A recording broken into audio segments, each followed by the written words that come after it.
পুরনো বছর বিদায় করবো এবং নতুন বছর বরণ করে নিব। সেই জন্য আমার একটু হয়, অনুষ্ঠান হয়, ওই যে গন্ধ বা মিষ্টি পায়স পিঠে, আমরা যে পিঠে বলি সেগুলো ব্যবস্থা করি আমি। আমরা এই সময়ে প্রতিটি ঘরে ঘরে আমরা ফাজন রান্না করি।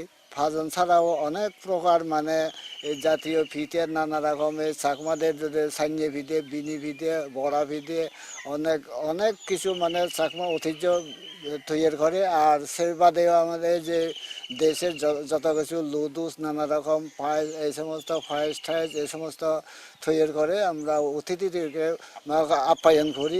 হচ্ছে ওই যে পাজন তরকারি কুটলাম, রান্না করব, রান্না করার পরে হচ্ছে অতিথি আসবে, অতিথিদের আপ্যায়ন করার জন্যই মূলত হচ্ছে এই পাজন তরকারি কুটা আর কি। মানে সবার ঘরে ঘরে এই পাজনটা থাকবে। আর হচ্ছে আমাদের বিশেষ হচ্ছে পাজন, আর আমরা এখানে মানে সবাই মিলে আয়োজন করছিলাম আর কি। আর এই পাজনের আইটেম বলতে গেলে 50-60 উপরেই হয়ে থাকে। অনেকেই যত আইটেম হয় তত এই পাজনটা সুস্বাদু হয়। আর এই পাজন আমরা যে অধিক 50-60 অধিক যে আইটেম দিয়ে আমরা তৈরি করি, এটা আসলে সারা দিন আমরা পাজন খেয়ে থাকি। কোনো সারা বছর যেন আমাদের কোনো অসুখ বিসুখ যেন না হয়, সেজন্য আমরা এই পাজনটা খেয়ে থাকি। তো আজকে আমাদের মূল বিজু, আমি পাজন রান্না করতেছি বিভিন্ন হরেক রকমের সবজি দিয়ে। বিশেষ করে আমাদের জুমের তারা, এটা খুবই আমাদের মানে ফেভারিট, মানে পাজনের মধ্যে এটা আমাদের সবজির মধ্যে ফেভারিট হচ্ছে তারা। বিভিন্ন আইটেম দিয়ে আমি রান্না করতেছি আর কি। আজকে হচ্ছে আমাদের বিজের উপলক্ষে সবার বাসায় ঘুরতেছি, ঘোরাঘুরি করছি, মজা করছি অনেক। তারপর অনেক মজার খাবার খাচ্ছি আমরা।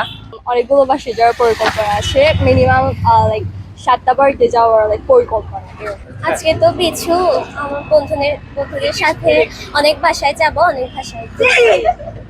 আমাদের সবথেকে বেশি পাজন খেতে ভালো লাগে এবং আমরা ওইটা দিয়ে মানে আমাদের স্বাস্থ্য ভালো থাকে এবং আমরা শক্তিশালী হয়ে থাকি, তাই আমরা ওখানে ওইটা বেশি খেয়ে থাকি। আর মিনিমাম 7টা ঘরে আমাদের খেতে হয়, ওইটাই আমাদের নিয়মের মধ্যে পড়ে।